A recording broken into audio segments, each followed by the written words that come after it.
Today we are in a paranormal hotspot in the basement of the Sally house. We're going to be doing a little grab bag of sorts today, starting off with the portraits, which is AKA The Cabin in the Woods, which is apparently a classic that you read. OG got posted around everywhere back in the day, yep. We're also going to cover The Bath Game, and then we're going to go into our stories of the day, which is An Empty Prison, and then ending on my student submitted the most disturbing living history project I've ever seen. Yep. Pretty excited. Yep. Before we get into it, I just want to say thank you to Spotify and Apple Podcast listeners, and of course to our beautiful patrons for making it possible for us to be here and be tormented. I'm almost positive that there is a possum in this hole in the wall over there, and it's scary. Yeah, so for those who didn't watch the last episode, or however many ago it was, I don't know how these things get edited, we are inside of the Sally house, and what's the town's name? Atchison, Kansas. Atchison, Kansas. This house is regarded as being one of the most haunted houses in America. As legend has it, back in the 1800s, this basement that we are in now was used as a makeshift hospital before hospitals in the region. One day, a little girl named Sally came here with stomach pains and tragically died on the table during an appendectomy. I had an appendectomy. Yeah, but you're alive. Well, but I was going to say, I don't know if you can see it, but Okay. can you see my appendix scar in the infrared? Yeah, you can. It's pretty cool. But you lived. Well, I guess what So if the Isaiah, ghost- what so I'm if the ghost saying is is gonna get- she's jealous. If the ghost is going to get anyone, it's you.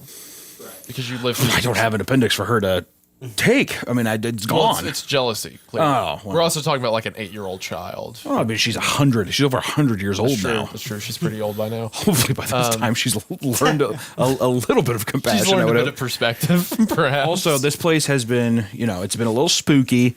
I will say the spookiest thing that happened so far is the DoorDash driver that dropped off our Taco Bell for the last episode, which it was delicious. I wish I had another burrito now. Was they wouldn't even drop the food They off knocked here. on the door and then they ran to the corner of the street. And then they made had to Harry go out and find him because he's like, I'm not standing at the door. Yeah. That's how freaked out people are of this house. Which I will say, there's been some pretty creepy stuff. If you we're putting it on the Patreon, right? Our vlog of walking through the house and talking about it and all that visiting stuff. the town as a Visiting whole. the town and stuff like that. There is a lot of weird stuff in the house. People have dreams of like dead children. There is a room where people come and leave toys for Sally and stuff like that, where we recorded the last episode. Very creepy. So now we are in the dark, very dingy basement. It is. The lights are all completely off. Lights are all completely off. I can feel my throat closing up as I'm down here. Very The asbestos musty. The and the asbestos black and mold mold. is getting to me. The open drywall here is very high. There is, I kid you not, we were reading about this place that someone was kicked out because they tried to perform a ritual to summon Beelzebub. And you can see You the love bringing mark this in up. the floor. Nick's sitting on it. Nick is sitting on it. Nick is sitting on the mark on the floor where they made the sigil to try to summon the devil. It's right there. So it's a very freaky place. There's also a giant hole in the wall that you can't see all the way back in. It like bows to the right, and they have It's fenced off. It's fenced off. Yeah. They fenced off a hole in the wall as if there's something back there they're keeping in there. We keep hearing weird noises coming from I'm almost 100% positive it's either a dwarf or it's a possum. Similar noises coming from yes, a possum. Yes, similar Raccoon, noises. probably not. Similar noises coming from the hole. I don't know. But to start off, I'm going to read this. This is a very short story. I'm going to read it. Did you say thank you to the spot? I did. I did. At the very top. Hold on. But can you also? Okay, so before we start recording, I asked, "Are we God, cool?" I'll tell you what. That seriously, we might have to take a break for a second. That Taco Bell is fucking running through. Are you serious right now? Oh my! I took a piss. I'll hold it, but I tell you, We did all this to set up the recording. You're that gonna have to double. go to the bathroom. I didn't think about it. That double beef burrito with the potatoes added to it has fucking. It's an actual spring trap on my stomach. Okay. Let me just get into the flow of it here. Okay. Hold on. What? Before the episode started, I kept asking, "Are we cool?" and you didn't answer me. What do you mean? What are we cool about? What? Like, is the show cool? Are we cool? for doing No, this? no, God, no. Are you fucking kidding me? No. Have you seen all the YouTube videos of people doing this shit? No, it's fucking cringe. We're cringe. But we're reading cringe. But see, it works because we're reading cringy stories at a haunted house. I mean, it's cohesive. God. All right. Well, this first one's called The Portraits, a.k.a. Cabin in the Woods. Isaiah, you've read this one? Yeah. Okay. Well, here we go. Here we go. I'm going to read it first. Luckily, I didn't get any of that Diablo sauce. I was asking for it too, wasn't I? So he was. I'm lucky. I'm lucky. I'm lucky. I approached that bitch raw because I tell you that was. If I would have had some Diablo sauce on that, it would be a different ball game right now. Holy hell. Okay. There was a hunter in the woods who, after a long day hunting, was in the middle of an immense forest. It was getting dark, and having lost his bearings, he decided to head in one direction until he was clear of the increasingly oppressive foliage. After what seemed like hours, he came across a cabin in a small clearing. Realizing how dark it had grown, he decided to see if he could stay there for the night. He approached and found the door ajar. Nobody was inside. The hunter flopped down on the single bed, deciding to explain himself to the owner in the morning. As he looked around, he was surprised to see the walls adorned by many portraits, all painted in incredible detail. Without exception, they appeared to... I heard that. That was something moving over there. Yeah. Do you have that flashlight? Nick, why do you have to say it like that? What do you mean? It's like it's just such a fucking. It's an immediate like accepting defeat. God. The way Nick said that was very yeah. Yeah, we're dead. There's a metal pipe right here, and I may or may not have bumped this metal. Okay. Oh, Meanwhile, okay. Nick's Sound like this. yeah. Meanwhile, Nick's over here like, don't worry, everyone, Yeah. God is coming. Yeah. Without exception, they appeared to be staring down at him. Their features twisted into looks of hatred. Staring back, he grew increasingly uncomfortable. Making a concerted effort to ignore the many hateful faces, he turned to face the wall, and exhausted, he fell into a restless sleep. Face down in an unfamiliar bed, he turned blinking in unexpected sunlight.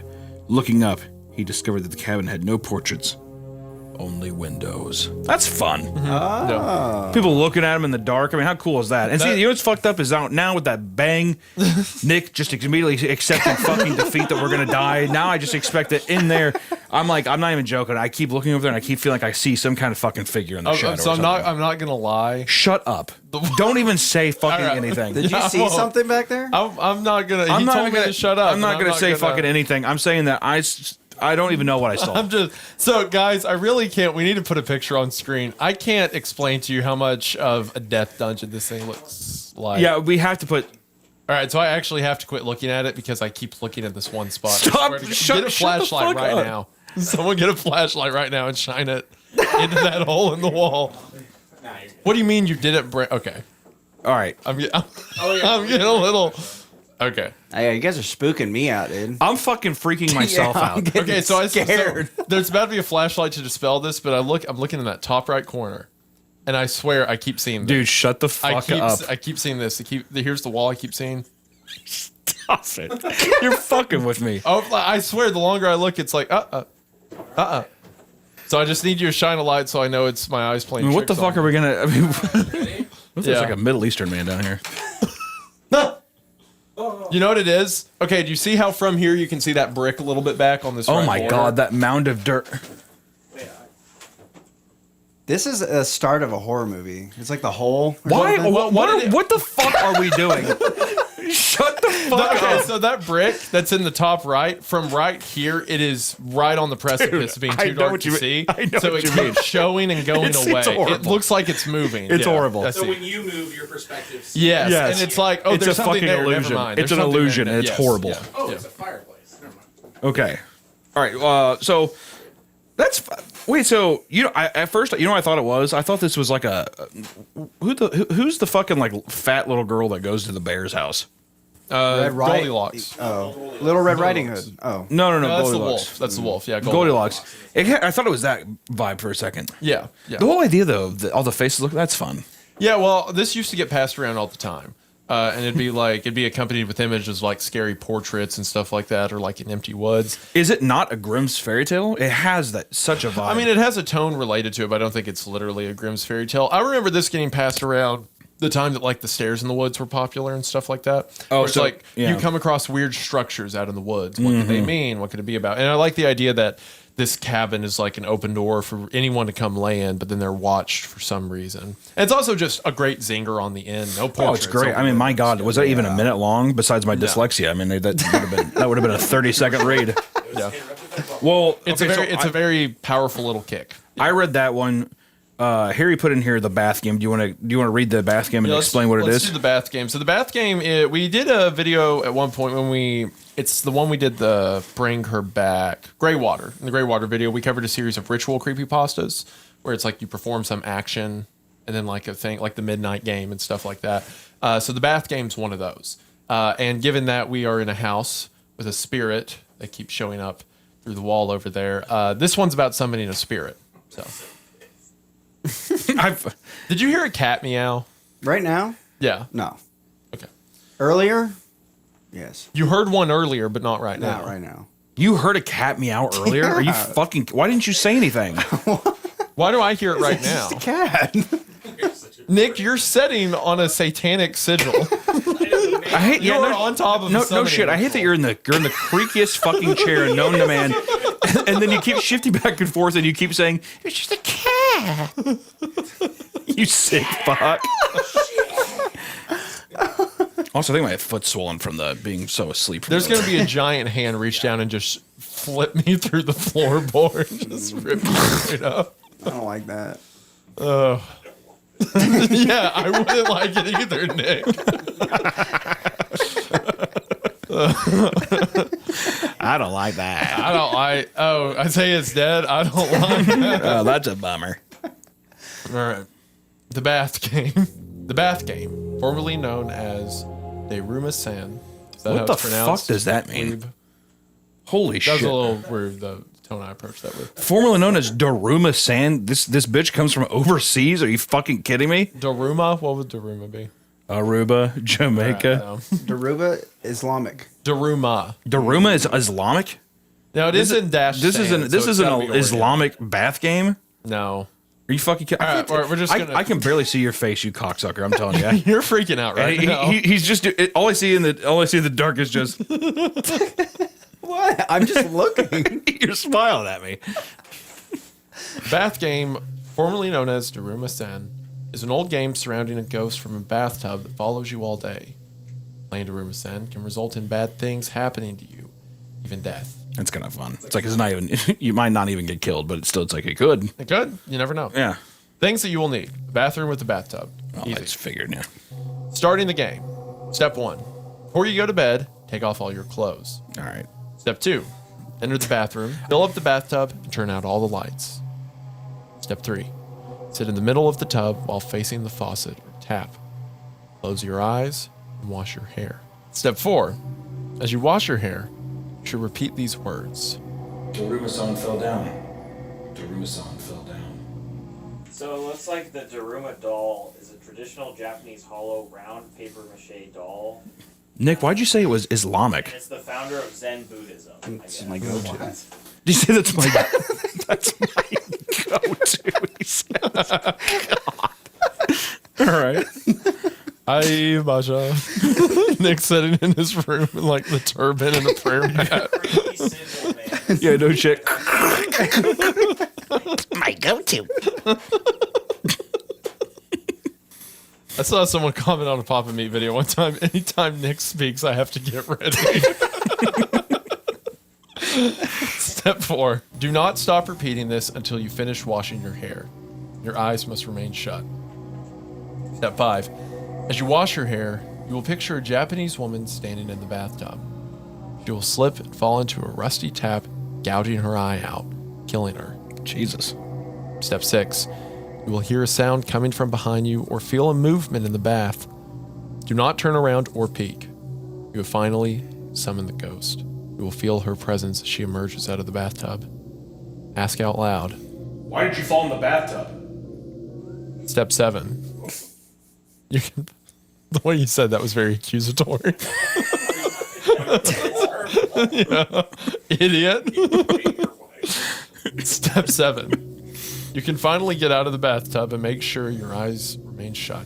Make sure not to slip or trip as you get out of the bath. Not drain the water until the next morning. Step 8. Shut the door behind you. Now safe to open your eyes. Keep the water in the bathtub until morning. Do not turn any lights on. Go to bed. The woman is a ghostly figure that will follow you all day. She wears tattered and stained white clothes with black hair. She has only one eye. Her left eye is wide open and bloodshot. Her right eye is missing, leaving a bloody hollow eye socket.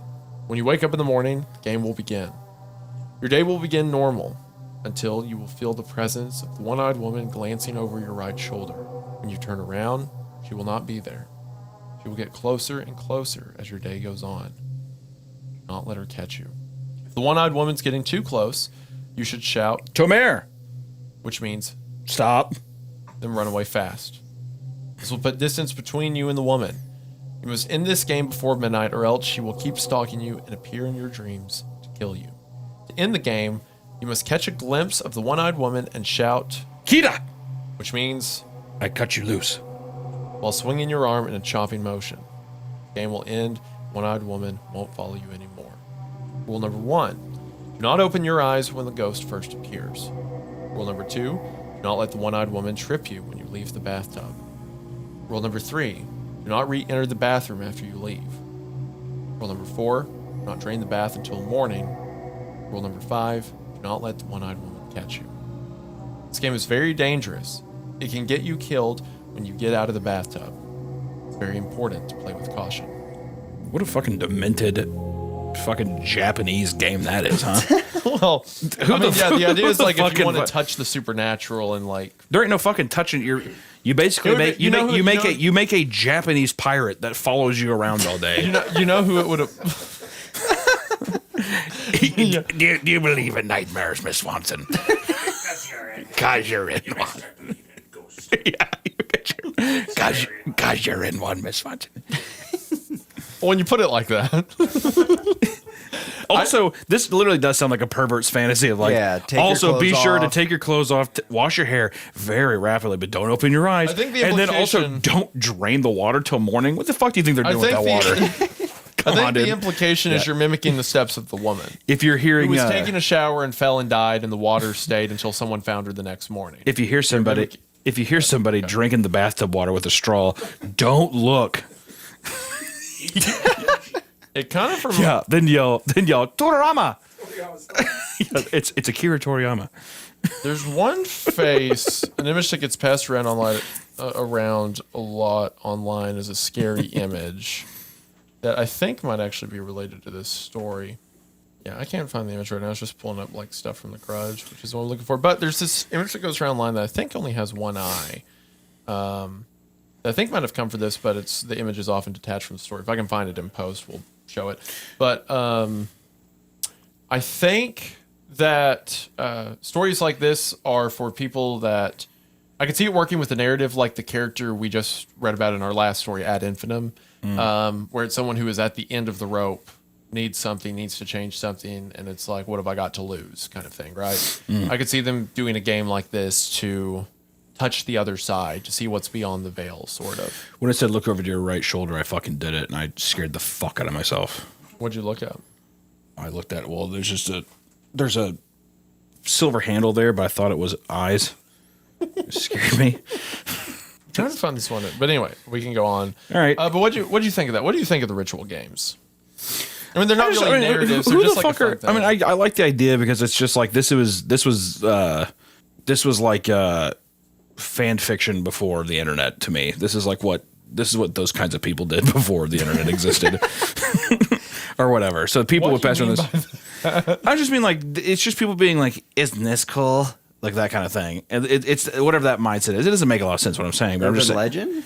not even urban legends. I'm just saying like that kind of person that would be like someone who's like obsessed with what's a popular show. Supernatural? Really?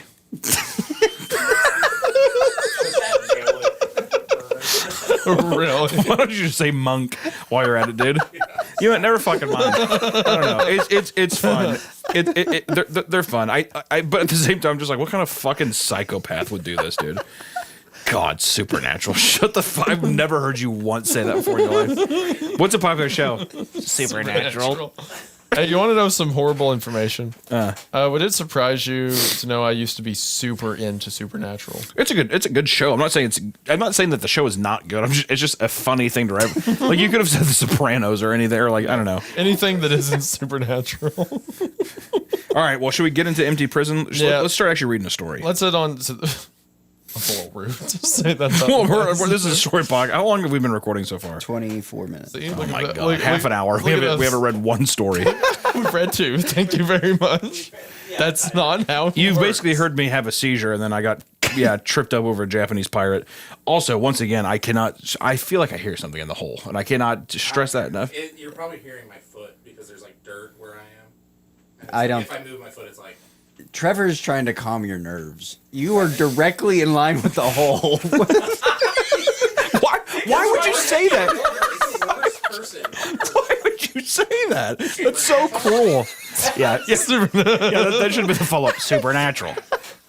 Your eyes right in front of the hole. Supernatural.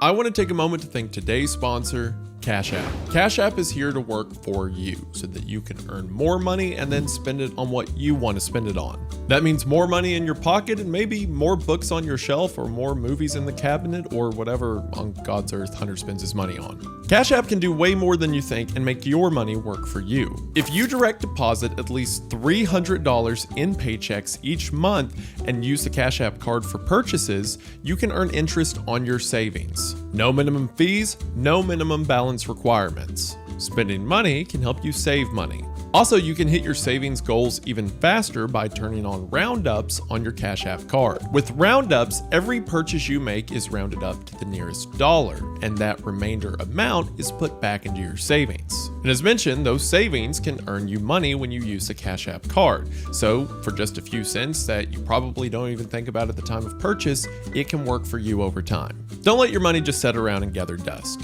Make it work for you and take advantage of interest savings on Cash App today. Now's the perfect time because new Cash App customers can earn $10 if they use code CashApp10 in their profile at sign up and send $5 to a friend within 14 days. Terms apply.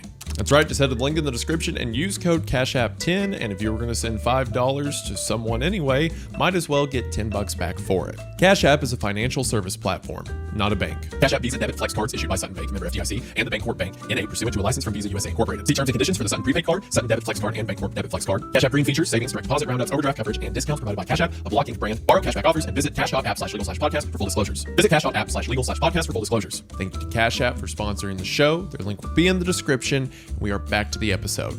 Support for today's episode comes from Square, a system that fixes one of the biggest headaches in running a business. Starting a business is exciting, but running it can be complicated. Juggling payments, inventory, staff scheduling, online orders, reports, Square brings all that into one place. No matter the business, Square helps things go smoothly. I love going to coffee shops and restaurants that use Square because it makes everything go smoothly. The process is quick and streamlined, and it means I'm never waiting too long for my order. In my personal use, I like using Square when I'm boothing at cons, and you can preload the items with their prices so everything is a quick tap away. Plus with Square, you get real-time reports on what you're selling to easily track growth and identify when you need a restock on fan favorites. With Square, there's 3 clever plans and never any hidden fees. If you're starting a business or running one that deserves better tools, Square helps you sell, message, and grow without slowing down. Right now, you can get $200 off Square hardware at square.com/GP/Creepcast. That's SQARE.com/GO/Creepcast. Run your business smarter with Square. Get started today.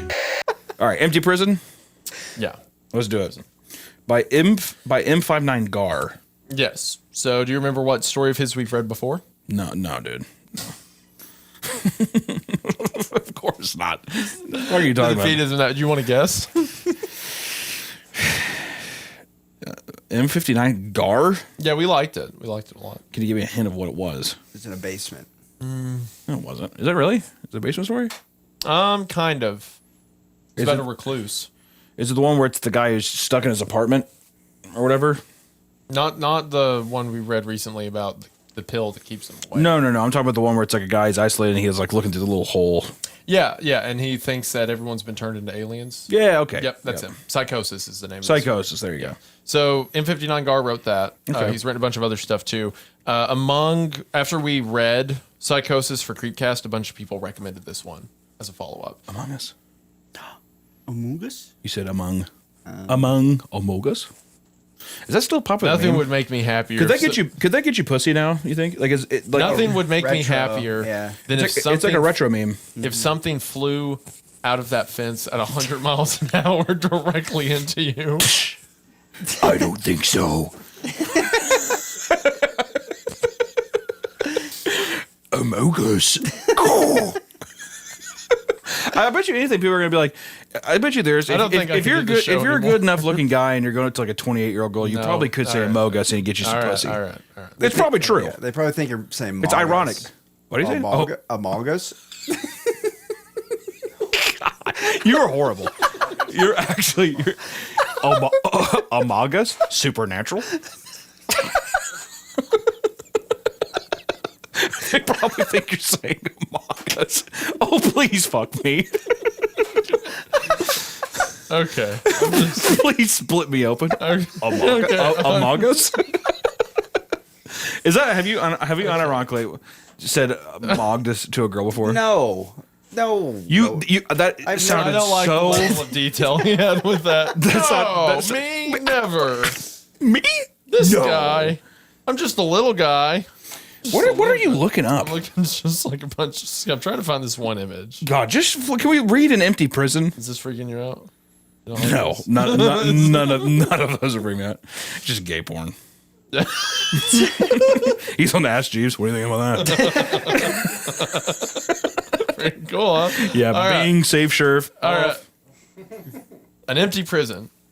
But what's the actual name of Matt Demirsky. Matt Demirsky? Matt Demirsky's an empty prison. Matt Demirsky. Sounds like a hockey player. A single day added onto my sentence meant the difference between a normal jail and the unending nightmare. Hold on a second. Nick, what are you doing? You little goblin. He's fucking getting her up. Why are you going near the gate? I was checking on the camera. Okay. Okay. Sorry. a Go look. ahead. Nick just stands up randomly and walks up to the fence. No, like he sit up. it's- Like literally. Here, hold this right there. He literally sat there. I sit there and I look at it. And he's just like.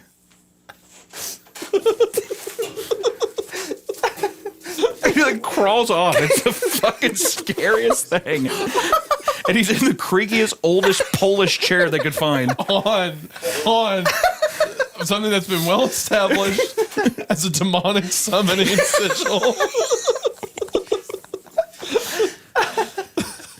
Hello, Georgie. All right, empty prison. Come on, let's get it. No more messing around. Seriously, yeah. A single day added onto my sentence meant the difference between a normal jail and the unending nightmare of him being a prison. I was supposed to get 364 days. That was the deal. The judge didn't like my attitude, whatever the hell that meant, so he made it 365. Boom. 1 year was the minimum for prison. My lawyer made a stink and a half, but didn't do any good. It's not his fault. In fact, he's the one who's going to release this statement to the press or leak it online if the Guardian Corrections Group, the GCG, tries to get an injunction on us. People have to know what happened at Pembina Prison.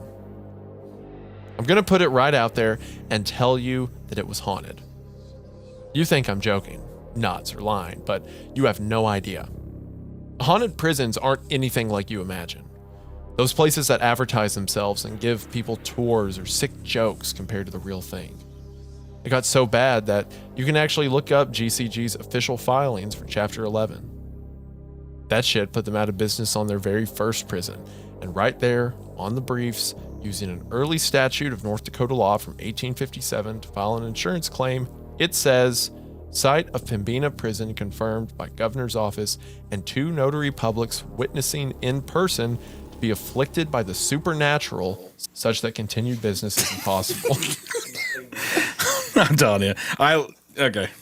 What? I don't want to. I'm not even gonna say it. Say it. No, This is a show, and you have to include... I don't give a fuck if it's a show. Fuck them. Fuck all you. I'm not saying anything. It is a horror podcast. Give me something scary. I'm afraid. That was me again. Why are you God, doing that? Why dude. the fuck did you do that? Yeah. You know what actually made me mad just then? I got Nick got scared, but the way he got scared, and I'm not kidding, I saw him, he went, It was a hard left turn. He looked right at the pyramid. It's like Freddie Mercury. Just Demon. Get back, demon. I rebuke you. Well, I thought it was the possum getting in the vent or something. I'm sorry.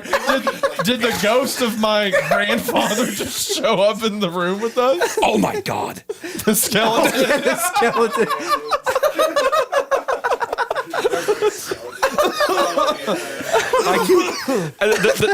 The setting, it's fucked up because it's just like, I'll tell you, it's a haunting, and I just like, you kind of like settle it in, but then I just keep like, I'm like, we're in a very scary area right now. I keep getting in my head about it. What did you see over there that freaked you out? Okay, so this was too bright. I looked over, and then I like, you know when the image little sticks dots around, are, yeah. So I go over like that, and it looked like a white bald head. Yeah. In there. That's what I keep seeing out of that right corner. Yeah. That's the demon. Shut the fuck up. Maybe the possum's getting into the vents.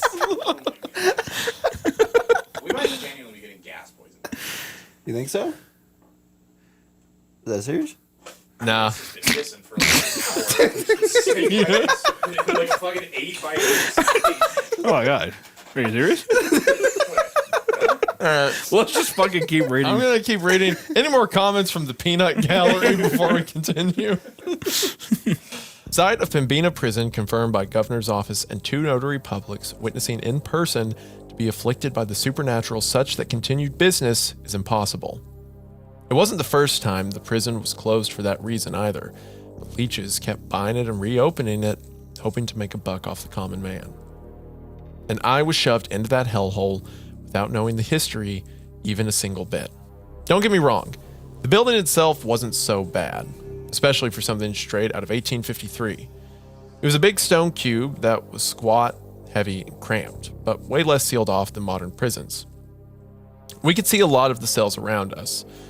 There was only one main hallway per floor, and we were close enough to pass things between the bars and have some real human interaction. It could have been worse. There were 5 floors and capacity for 500 prisoners. When I first got there, I had a bunch of cellmates, and I heard there were 2,000 guys locked up. And I believed it, but that soon changed. I didn't talk to anyone for the first 3 weeks. Never been to real prison before, and I was messed up over it.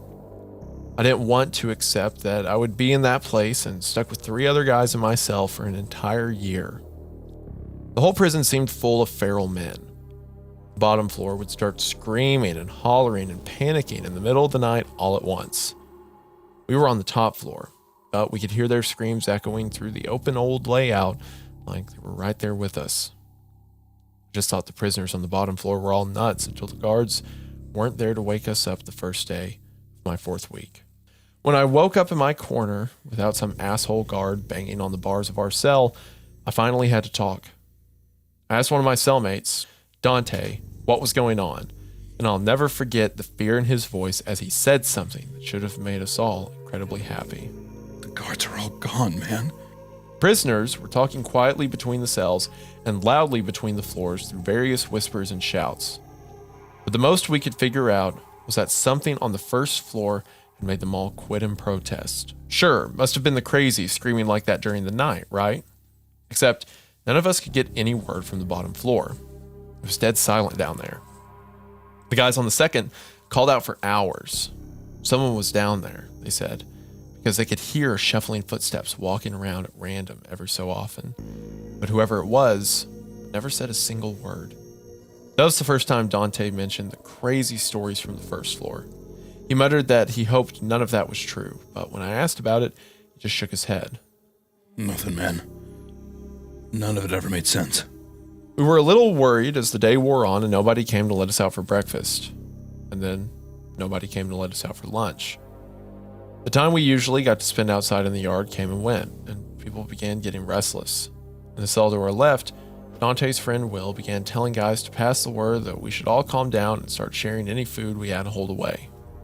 I remember asking Dante, Is it really that bad? They've denied meals and yard time for a day or 2 before. but the other 2 guys in our cell didn't look convinced. One of them said, But not like this. They made damn sure we knew what they did. they never just up and left. Someone handed us pieces of crusty old bread through the bars. It was much appreciated. New guards didn't show up for work for another full day. We got plenty of yard time that day from these new guys, but they seemed more confused than us. We all watched from a distance as Will asked a guard about what happened. The guard shrugged. I don't know. GCG was paying a premium for fast tire, so I signed up. What about the prisoners on the first floor? We could still hear them shuffling around down there. We looked on the way out of the yard and we couldn't see anyone. Huh. Nobody in there. They all got transferred. Transferred? The hell that mean? It means DOCR took them back. Returned to state custody since the company couldn't handle them. That made sense. If the floor had been full of nut jobs, then North Dakota's first local private prison company hardly had the experience to handle them. But these news guys didn't even have the skills to handle us. There were half as many guards as before, and they didn't know the routines or who the dangerous ones were among us. As a result, they were distant, scared, and forceful. All except one guy, Kellen. Kellen wasn't the first guard to treat us like human beings, but by then he was the only one around. He traded jokes while in the yard, never hit us, and looked us in the eyes when he talked. He went and found some paperwork to confirm the crazies had actually been transferred, but it took 3 months to get that info out of GCG. By the time he told us he'd heard back, we'd sort of forgotten the whole thing. 2 nights later, maybe 2 hours past lights out, guys on the second floor began screaming. Dante leapt up and fell on one of our cellmates by accident before shouting, Shit, must be a fire! Other guys in our row began banging on the bars and shouting for the guards, but the uniforms charged past and headed downstairs without talking to us. We could hear them shouting orders down below and then yelling in confusion. Prisoner screams were clear coming from the second. It sounded like they were terrified of something in particular and wanted help. Sounds of gates being slammed and people running reached us after about 10 minutes of shouting, and then it was silent. We sat in the dark waiting and listening until morning. When the new shift came in, they were surprised and confused. Kellen came by to ask what had happened. We told him what we knew, but he'd shown up and found open gates and an empty second floor. There was no indication what had happened, but he promised to check with corporate and figure out if the absent prisoners had all been rapidly transferred again. Dante gripped the bars and made sure Kellen was looking at him. Please find out who the hell is walking around down there at night. Kellen blinked at him. I mean, I'm day shift, so I don't know what I can do, but what do you mean? The prisoners are gone. Dante told him fiercely, but quietly. But the guys on the third floor said they still hear someone. Maybe 2 or 3 of someone's shuffling their feet every hour or so until morning. I guess I could go look right now. Dante reached through the bars and grabbed his uniform, something which usually got us a beating. Hear me. Do not go in there by yourself. Stay in the stairwell unless someone's with you. Kellen nodded fearfully. It looked like he finally understood how spooked we were. He waved another guard off. Dante let go. Nothing more came of it for a whole season. Night shift had quit, and more guards got hired at an even higher pay. Kellen in another uniform scoped out the first 2 floors, but found nothing. Dante thought it was because they were looking during the day, but he wasn't about to ask our only friend to risk himself. It was maybe 3 months later. Yeah, I was halfway through my sentence, and I had taken up drawing, so I had pen and paper. When we woke up in the middle of the night to everyone on the 3rd floor screaming in absolute panic. I do like this recurring thing. It's almost like water rising up through the other floors. And there's no, I mean, it sounds like there's a cover up with them saying everyone was transferred. Yeah. But it's like there's this evil approaching, getting closer. This time we were less scared during the event itself. Will offered a guard racing past $500 from his commissary account if the man would come back and tell them what was going on. Dante listened intently, trying to hear individual screams from the 3rd floor over everyone else's shouting and confusion. Down any words he thought he had heard. But I wrote down, Jesus Christ. Killing him. God. Let us out. Coming this way. we weren't as scared when it was happening because we'd lived through it twice before, but this time, the long-term fear was much deeper. Now we knew for sure that it was going to happen again, and any prisoners that had the means began lawyering up and doing everything they could to transfer to other prisons, even if it meant worse conditions. The problem was, the North Dakota prison system was already overflowing, which was the whole reason GCG got started in the first place. So every guy that got out meant it was that much harder for the rest of us. Both of our cellmates transferred, giving us more space, so that was nice, but it was small consolation. Apparently, word had started to spread on the outside, and GCG's solution, instead of paying the guards even more, was to stop having a night shift at all except for just one poor guy. Kellen was a bit miffed he hadn't gotten a raise out of the whole thing, but he was starting to believe us that something was going on. By then, he'd been around a while, and he knew we weren't bullshitters. Too many of the other prisoners had told him they'd heard something walking around the first, second, and third floors at random during the night. It was just a few steps, sometimes as many as 20, but it only happened every so often, and only once it had been long enough that you thought it had stopped for good.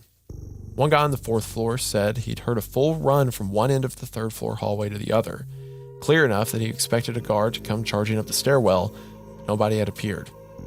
He slit his wrist and got transferred out on medical leave the next day, so we took him serious. All that was enough to get Kellen to start doing some research on the outside. He came to us in the 7th month of my sentence with a pale face. Beside us at the bars, Will asked, What's the word? Kellen seemed grim. A lot of bullshit out there. But this place is mentioned a lot. It's been closed before, but I keep getting stonewalled when I ask for historical documents. Thing is, I don't think the prison itself is the problem. Get this. Pulled out a notepad for reference. 2 Canadian priests, Father Norbert Provencher and Severe Dumoulin, visited Pembina in 1818, before it was even an official township. That was back then, when the Hudson's Bay Company was big around these parts. That's how long ago it was. Pembina was the biggest town in North Dakota then, so the trading post was full. So the priests chose to sleep outside by where the Pembina River meets the Red River. The folktale has it that the vision of a rotting woman came in the night and stole Provencher's life. The 2 men bartered with her to split the remaining life between them, consigning both to live only 35 more years instead of the 70 Severe had left. Severe got an extra month and 20 days as a gift from his friend for his sacrifice. He paused as if we might guess the obvious outcome. They both died 35 years later. I knew Pembina prison had a horrible problem, but that didn't mean I had to believe everything. Let me guess. A month and 20 days apart? Kellen nodded. Dante snorted. It's true, dude. Kellen insisted. The dates of death are right there on Wikipedia. But get this, 35 years later, after 1818 made their death year 1853, the year this prison was built. At the place they camped that night, by the meetings of the rivers? I didn't know what it meant, but I was beginning to feel very uneasy. It's right here, isn't it? He was dead serious. I think there's some shit here. Ancient shit. I asked a guy I know. He's got Chippewa relatives over at Turtle Mountain. They know the history of the Red River better than anyone else. He said his uncle told him never to sleep at the meeting of the Red River and the Pembina River. He said something lives here, under the ground. It awakens with the changing of the seasons. Oh, that's cool. That's pretty sick. Very not. I know we bring it up constantly, but final prayer. Some great thing underground. Love but it. it's like it's physically rising through the levels of the prison, hitting people. Yeah, that's pretty cool. We were silent for a beat after that. It was folktale nonsense, but it was as good as a theory as any. Whatever it was going to come back. It wasn't friendly. Will talked to Kellen for another few minutes. Dante was silent. After he was gone, I asked him. What's wrong? He sat on one of the now unused bunks and told me. I got another 5 years in here. I got no money for a lawyer. Your sentence will be up before it reaches us, and I'll be here alone. Will it? There's no way to be sure. It'll be back in 2 months for the 4th floor, and then 3 months after that for us. I could get out a week before, or a day too late. Doesn't seem to be exact. Just looked at the floor. What I mean is, I do hope you get out of here before it comes. Oh. I wasn't sure what else to say after that, so I just sat in my corner like I always did. It wasn't too much after that we heard GCG was going under. Mad rush of transfers had pissed off the state and lost the company a vital contract for a second location. Investors had pulled out or something. The number of guards was cut, then slashed. Kellen took a pay hit to stay on as the only guy left on the day shift. There's only 2 prisoners left on the 4th floor. Told the 20 of us remaining as the general week we expected it to happen approached. I feel like I should stay late just to see what the hell's gonna go on down here. But the former guards I asked about are all terrified as hell and refused to talk. Some got violent just because I asked. It's cool. You got a kid at home. Don't be here for it. 20 of us left on the 5th floor, sat in our cells once night fell, praying and listening. Monday night, nothing happened. 2 guys down below occasionally shouted up to us that everything was clear. Tuesday night, nothing happened. Strain was growing though, and we could sometimes hear them breathing rapidly down there. Could only imagine the adrenaline rushing through them every minute until dawn. On Wednesday night, nothing happened. Yet, something had changed in the air. Prison was much quieter now that 2,000 men had become 22, and I thought I could feel a subtle sort of heartbeat in the air, pounding against reality like it was a thin sheet of paper. It's just your imagination. None of us were willing to speak louder than that. Thursday night, that heartbeat became a feeling of footsteps approaching from a great distance. Guys, Will shouted from his cell. you good down there? Still here, One responded from down below. but I can feel it. It's at the door. It's knocking. What the hell that's supposed to mean? The man below did not respond. Friday night, that was the night it would happen. All day, the 2 guys on 4th pulled and clanged on their bars, begging to be let out. Kellen was torn. After 2 hours of listening to that pleading, he came up with an idea. He transferred both of them up to our floor. If Nova's on 4, then we'll be safe, right? Out loud, we agreed, but we were kidding ourselves. When the night guard showed up, he freaked, took the 2 men back down. He said out loud what we were all thinking. If nobody's on 4, then it'll just come right to 5. It'll just come right to 5 and get us all. What the hell was Kellen thinking? I like how they're so assured this thing's gonna happen. The guard's like, we gotta feed him to it. These 2 gotta go down there. We had to listen to hours of sobbing that evening. It was the hardest trial of my life. I wanted to call out to the night guard. I wanted to ask him to get those men out of there. But if I did, I knew whatever was coming would find all of us instead. The moment it happened was like a cold hand on my shoulder. What's going on down there? Dante shouted. The man who was not sobbing called back. It's changing. Will demanded. What's happening? Tell us. It's red. Red? It's red. What's red? Will yelled insistently. God damn it, what's red? He stared down the hallway at the night guard, who stood listening with fear. The screaming began a few seconds later. This time, only 1 floor above. We could clearly hear their every word. The sobbing prisoner shrieked. There. It's there. The man who'd been communicating with us began incoherently raging with fear against his bars. Then, strangely, he stopped. The 20 of us clung to our bars, unable to help, unable to flee. Many of us cried, but we were otherwise silent, for to yell would be to drown out the last words of the men below. But they were eerily quiet for nearly 2 hours. We waited in strained silence as random footsteps traversed the 4th floor every so often. What was happening? For the first time, the victims of whatever was going on down below had chosen to be quiet instead of yelling for help. How would that make things different? At long last, the sobbing man broke the silence. Oh my god. It's coming your way. Shut up. It'll see you. Distract it. Hit your bars. Sound of clanging echoed up the stairwell. The sobbing man said with terror. It knows. It knows. Jesus Christ, do something. We were no longer silent. We echoed that sentiment loudly and repeatedly to the guard. Do something. Just stood there, literally quaking in his boots. Will screamed at him. Snap out of it! The other guards and prisoners got away. You can too. Whatever it is, it won't follow you if you let them out and leave. I shouted. They're gonna die down there. Dante threw his shoe and the impact finally snapped the man out of his terror. The guard ran to the stairwell and descended. The first thing we heard him say was a taken back, Mary, Mother of Christ. sobbing man again. Over here, for God's sakes, let us out! The other prisoner wasn't talking for some reason. You'd hear his gasping terror, but that too went quiet. Then we heard a buzzer, and all the gates on 4 slammed loudly open. Sounds of panting, running, and someone dragging something followed. The prison went silent. Just like that, we were alone again.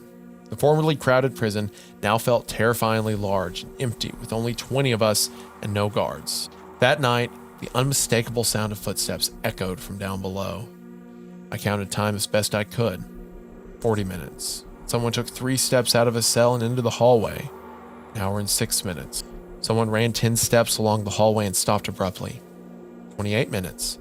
Footsteps approached the stairwell, but then turned into a cell and went silent. Thing was, whoever it was sounded barefoot.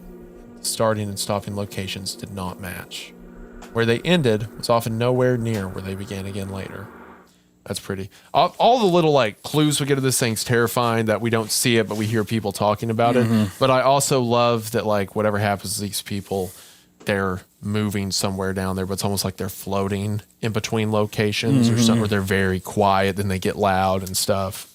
By the time dawn came, we were scared into motionless, terrified silence, and it took Kellen's arrival for us to begin stirring again. With GCG in bankruptcy court, we no longer had a night guard at all. If it came for us, there would be nobody to let us out of our cells like everyone else. We hardly talked. We hardly ate. Each passing day was a grain of sand falling through an hourglass marking our executions. Our fellows began confessing to crimes they hadn't even committed just to get transferred to Supermax out of state. The only option left. Well, that, suicide attempts. One by one, Kellen escorted or dragged guys out of our floor. 20 became 15, then 10. Then it was just me and Dante, with Will still in the cell to our left. 3 of us and Kellen, 4 men waiting for doom.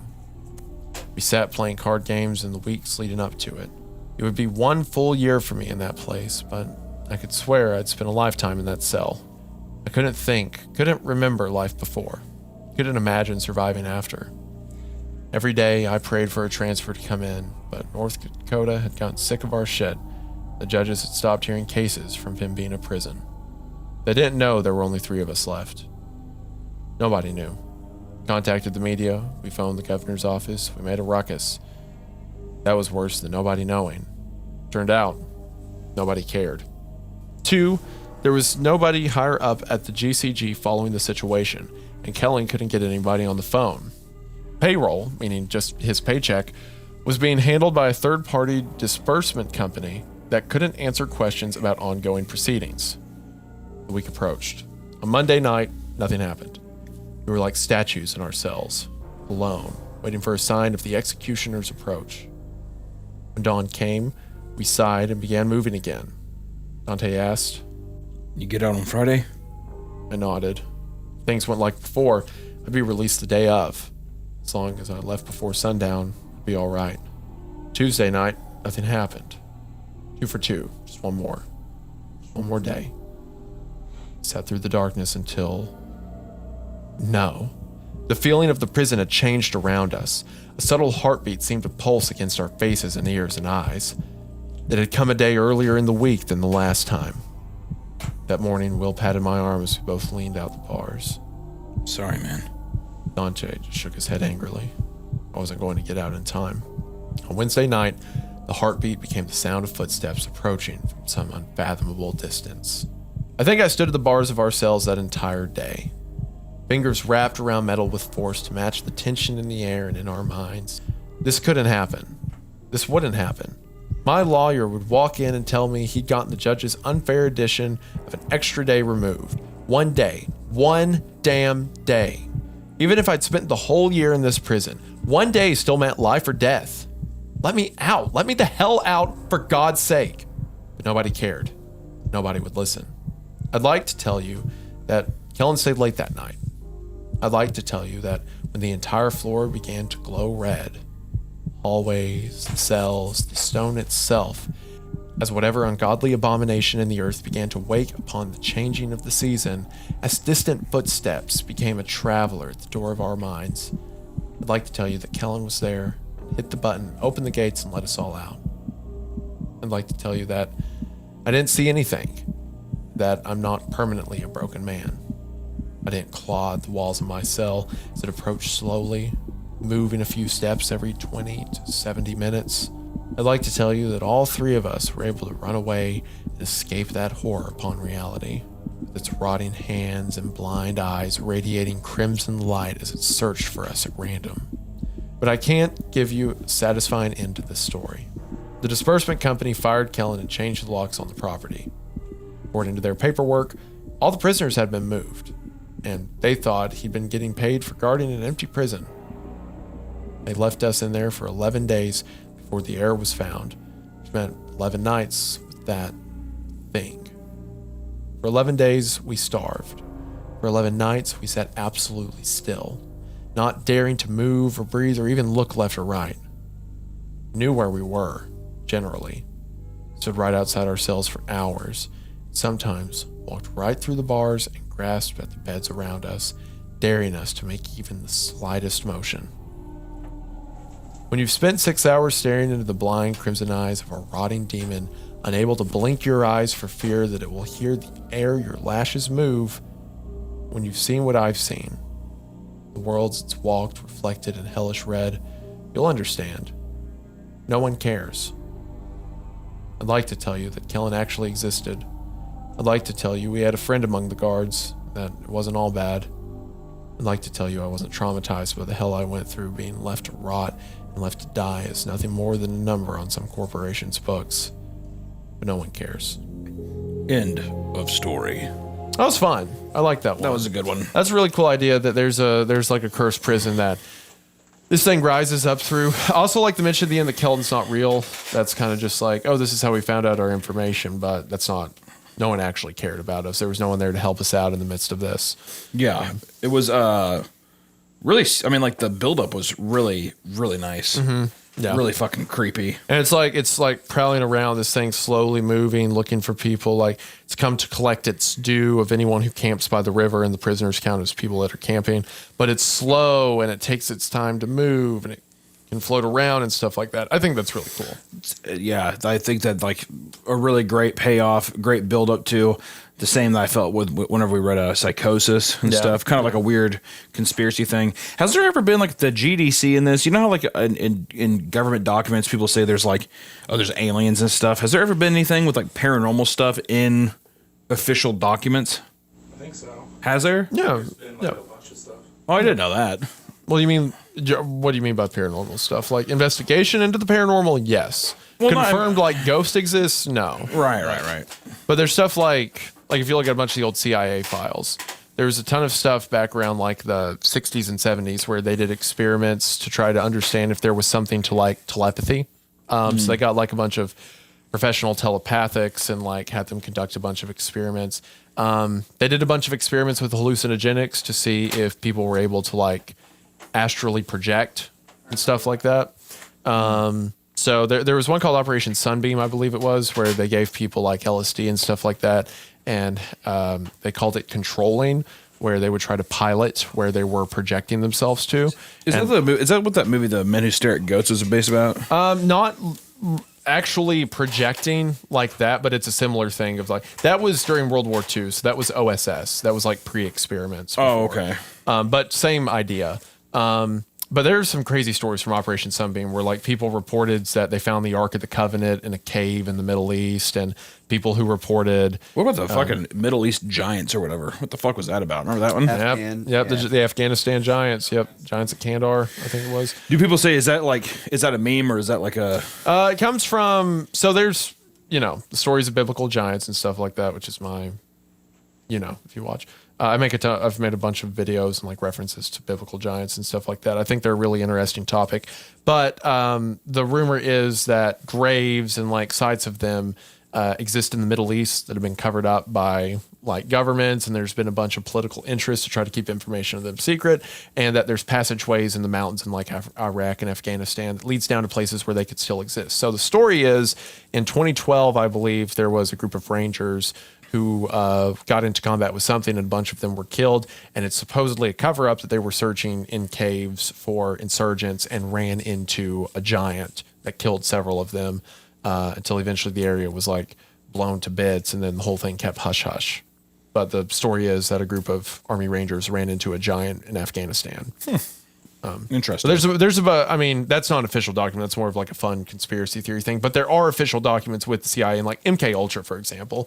Most of MK Ultra was if you could like change someone's mind and like make them into the perfect soldier through psychotropics and like breaking them down with drugs and stuff like that. And there's a bunch of stuff done there to see if like you could basically make people be telepathic.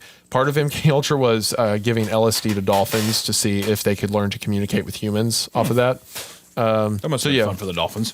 Yeah. They actually started speaking in a new like cadence that no other dolphins would amongst themselves. So it seems they did create their own like communication with each other.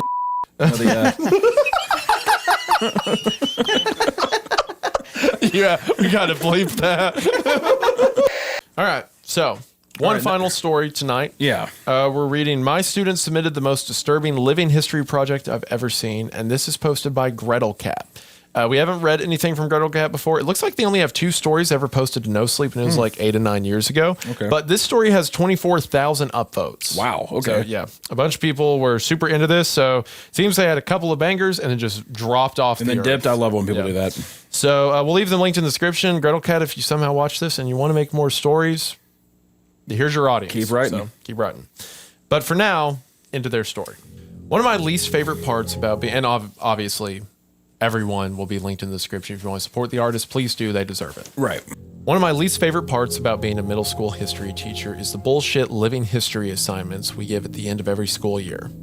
Kids are supposed to sit with their grandparents, videotape, voice record, or transcribe their oldest memories for posterity and for an easy way to bring up their GPA. I've been doing this for 17 years, and when I collected the projects this time around, I assumed they would be as dull, if not duller, than usual. This had not been a particularly bright class. So I went home, poured myself a glass of wine, and prepared for a long night of, I only owned 2 pairs of pants when I was your age, and my brother got beat with a newspaper for hitting a baseball into a neighbor's yard. And of course, these projects were peppered with innocent, old person comments that were so horribly sexist and racist, you just had to laugh. Now, I had a girl in my class whom I will call Olivia. She was pudgy, quiet, and proved herself a consistent B student. I expected, man, just dogging this kid. Yeah, honest. I expected her project to be as unremarkable as her. Would you consider that honest? Maybe we're getting a little below the belt now. A little below the belt. Is that, how does... Why did both of you turn and look at the same time? He looked. Okay. Look at what? You looked up there and then Nick spun around in his chair really quick. Oh, I didn't look up there. I was just looking at that light off the. It's from the deal. I was just looking at there. Okay. Okay. Also, how does that look? Did you turn your screen brightness up all the way? You can't even tell. You can't really? on those? Okay. Not on this one. Okay. I can't- On some of them, it keeps lowering, so I have to keep tapping it Okay. up. I just look over for a second, look like the sun was on your face. My bad. I expected her project to be as unremarkable as her, and perhaps that's why I was so profoundly disturbed by what I witnessed that night. Olivia had submitted 2 discs for some reason, so I began with the one marked Interview. My screen hiccuped twice before a grainy image of a living room came into view. The place was a hoarder's hell. Olivia was curled up in an armchair, clutching a notebook and looking like a scared animal. Across from her sat a man with a somber countenance, smoking a cigarette and staring at her expectantly. Go ahead. A woman's voice whispered from behind the camera. Olivia's owlish eyes flashed towards the screen, back to the man. I am here with my great uncle Stephen. She began almost inaudibly. He is going to tell us about his oldest memories from being in the army. Great Uncle Stephen looked like he'd rather be in the damn trench at the moment, but he waited patiently for the questions to begin. Not surprisingly, Olivia read verbatim from the suggested question sheet I had handed out to the students. He answered her curtly. Once or twice, I heard her mother whisper, Speak up, Olivia. from behind the camera. Typical boring shit. So I was intrigued when Olivia set down the notebook and asked, Did you like being in the army? That was totally off script. Great Uncle Stephen emitted a chain smoker's wheeze. Nope. Got to get out of my town, though. Where did you go? Balkans. Uh-huh. I doubted she knew what the Balkans were, and my suspicion was confirmed when she asked, Was Balkans very different from here? Yes. Mom cleared her throat from behind the camera, perhaps encouraging Great Uncle Stephen to be a little more forthcoming. But Olivia seemed genuinely interested. Uncle Stephen, what is your very worst memory from the army? I'm starting to see why she's a B student. Just chowing down double stuffed Oreos while she's asking these questions. She's taking off tops and putting them together. Quadruple stuff, Uncle Steven. Dipping them in water. You're like, God. Water's favorite cookie. Like it's a hot dog eating contest. Yeah, exactly. That's not the saying. The old man crushed his cigarette in the ashtray and then slowly lifted himself out of his chair. I'll be back. Camera cut off. Then the screen flashed back on. Everything was the same except Great Uncle Stephen had several pieces of paper in plastic sleeves laid atop all the crap sitting on his coffee table. One he held in his hand. I was a kid when I was enlisted. He said, looking at Olivia. Your brother's age. Olivia nodded. I never saw combat. Both of my deployments were to cities in Eastern Europe that had been destroyed by civil wars. Everything was a mess. I felt like a janitor's for fuck's sake. Great Uncle Stephen sighed and looked at his paper. My unit was assigned to a school that had been obliterated by all the violence. Broken windows, caved-in rooms, and for some reason, the part that got me was the most was the school had been like this for years before we got there. No one had lifted a finger to fix it.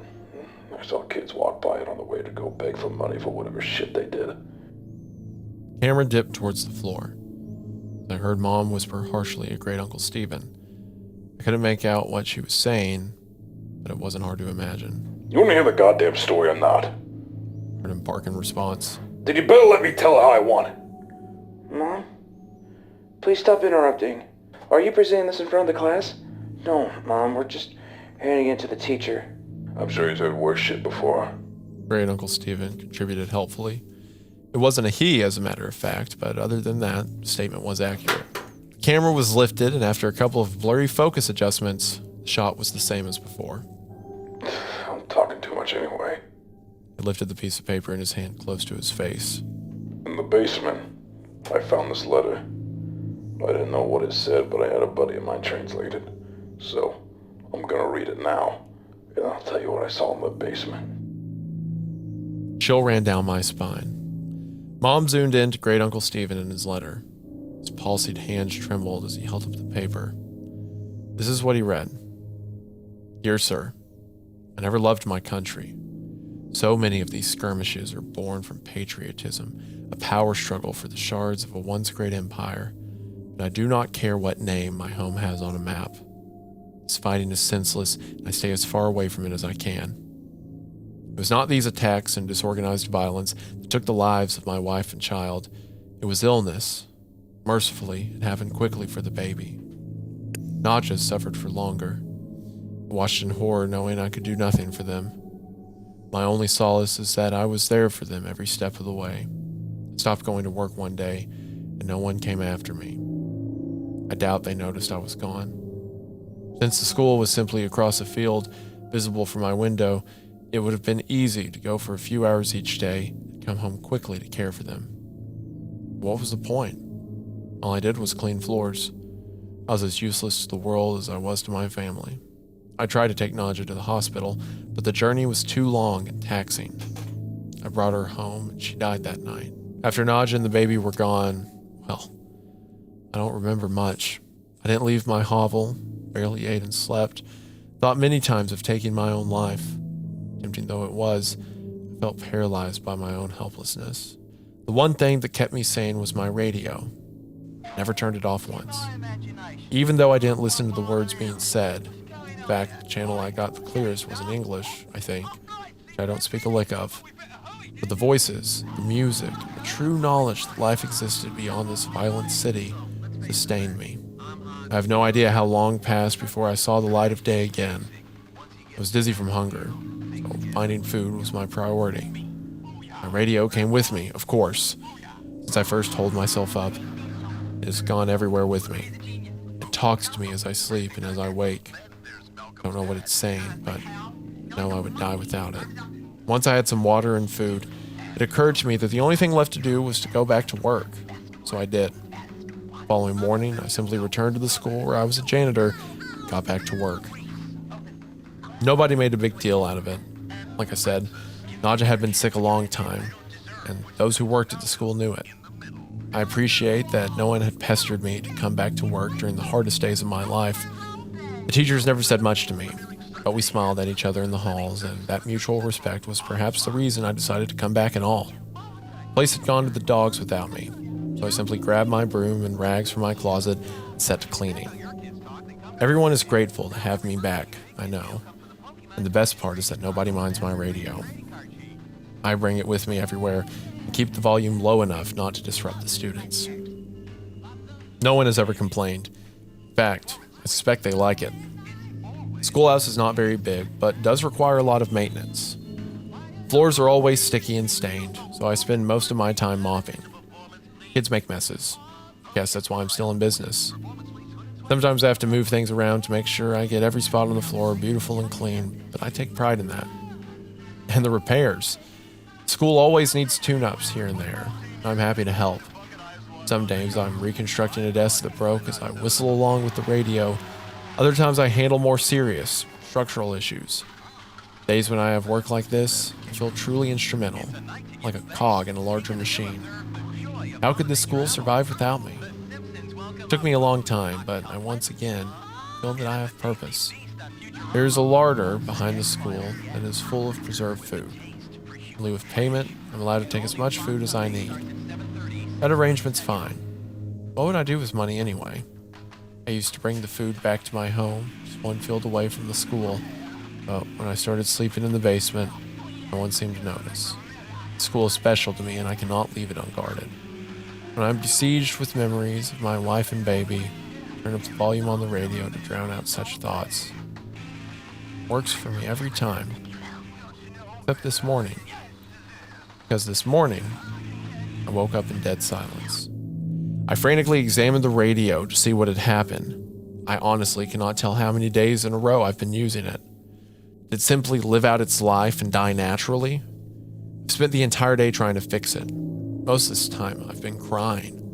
I'm losing my mind without it. I've given myself until sundown. If I cannot fix it by then, I'm going to take my life. I'm writing this because the sunlight's starting to die and I know what my fate shall be.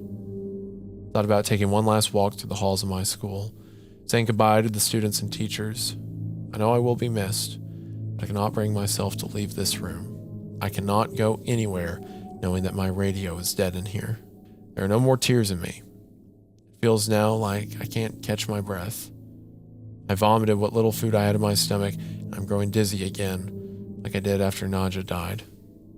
I am not long for this world. But before I take my life, I've closed the door to this room and stuck a chair beneath the handle. It's the only room in the basement and has a small casement that lets in just enough light for me to see what I am doing. If anyone is kind enough to come looking for me, they should not be met with this gruesome sight.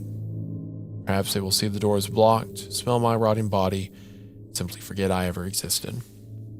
But I have placed my radio and this note outside the door. Kind sir, if you are reading this, I have one humble request. Please fix it. Save my radio. It did not deserve to die in its sleep, and I am ashamed that I cannot revive it. Now I am ready to join Nadja and little Ludmilla in heaven. I hope this school can find another janitor who loves and cares for it the way I do. The hour is now. Do not forget my radio. Stanislav. When Mom zoomed back out, Olivia had tears in her eyes. Thank you for sharing, Uncle Stephen. Mom said, her voice choked. I think we have enough. Wait, Olivia chirped. he said there's more. What did you find? Before great Uncle Stephen could open his mouth, the image disappeared. My jaw dropped. Was that it? But what did great Uncle Stephen see? I promptly remembered that there was a second disc. This one was unmarked, but I hoped to contain the rest of the interview. There was no video, only audio. The voice that started up was Olivia's. Hi, Miss Garrity. I'm sorry about my mom, but she refused to record the rest of what my uncle was saying, but I asked him to continue and secretly recorded the story as a voice memo on my phone. I remember you said earlier this year that history is written by the people who win wars. She sucked in a breath and commenced crying. But everyone's history is important. Even if they are sad, pathetic people, and even if they never won a single thing in their life. I haven't slept through the night since I finished this project, but you have to hear what my uncle has to say. There were tears in my eyes, too. The sincerity of her words was beautiful. I was also flattered that she had remembered some trite phrase I threw around because it was what my history teacher said to me. Before I got too sappy over it, the audio began again. Fine, came Mom's frustrated voice. If you want to hear the rest of the story, fine, but this is not appropriate for a school project. Let me finish. If it's too much for you, help yourself to a snack in the kitchen. But Livy wants to know what happened. I heard her mother mumble something and walk away. Livy and her uncle were alone. Imagined her looking at him expectantly. So did you find the radio, or did it get ruined when the school got blown up? He rasped, and I heard a distinct click of a lighter. That letter had a date on it. What date? It was dated 2 weeks before we started rebuilding the school. Didn't you say the school had been destroyed like 2 years ago? Yeah, it had been. Oh, that's pretty cool. That's cool. I'll be honest. Like the letter was cool and stuff. I'm like, where's this going? Like, what's that get around to? But that's a fun reveal. I like that. There was silence as I felt goosebumps on my arms. The images that came to my mind were almost too overwhelming to express, but Great Uncle Stephen put them into words effortlessly. Clearly, he had spent his whole life thinking about it. This man, this Stanislav, went to a vandalized, falling apart schoolhouse and cleaned up blood and rubble like it was spilled drinks and dust. He smiled at dead bodies in the hallway and believed they were smiling back at him because they liked his radio. He moved around corpses so he could sweep the ground under them. The roof half collapsed, so when it rained he must have gotten soaking wet, but was so oblivious that he didn't even feel a thing. I could hear Olivia crying steadily. I found the larder he was talking about. It was all pickled. Pussy food that probably tasted like shit.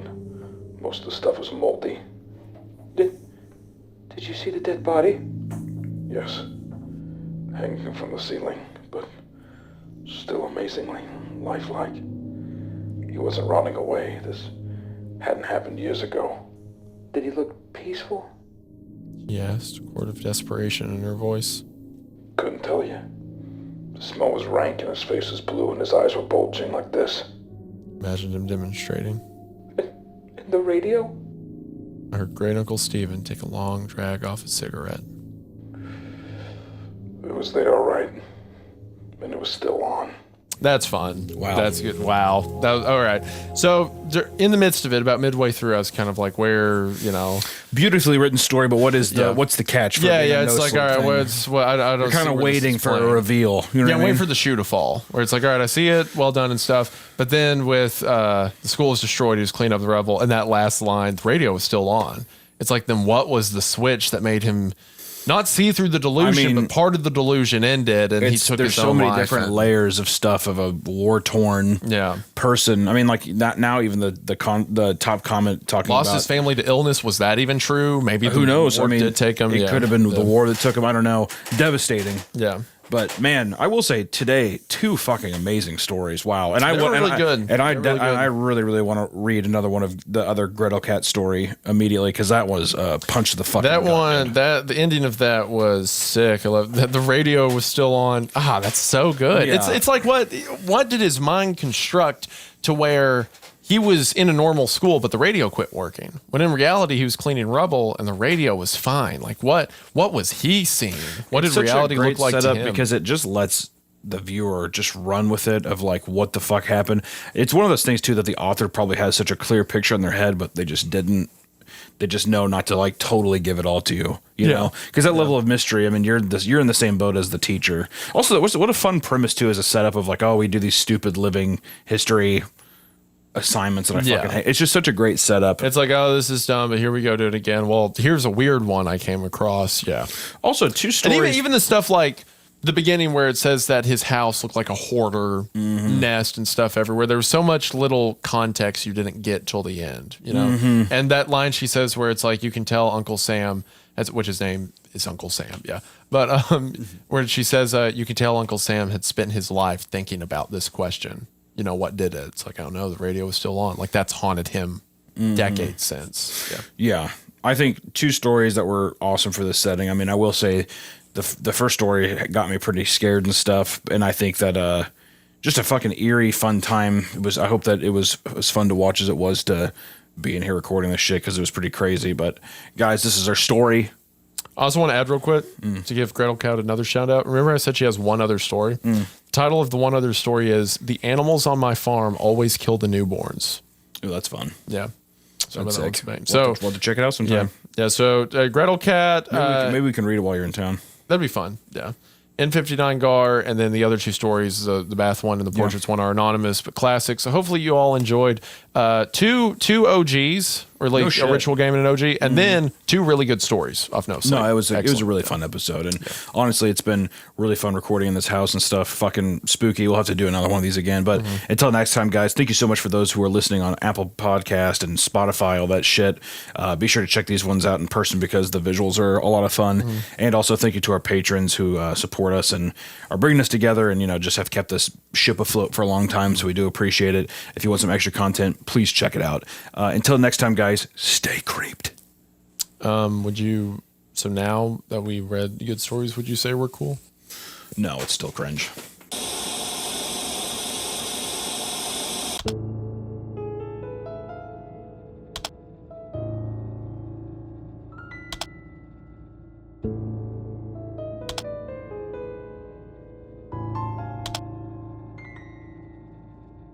you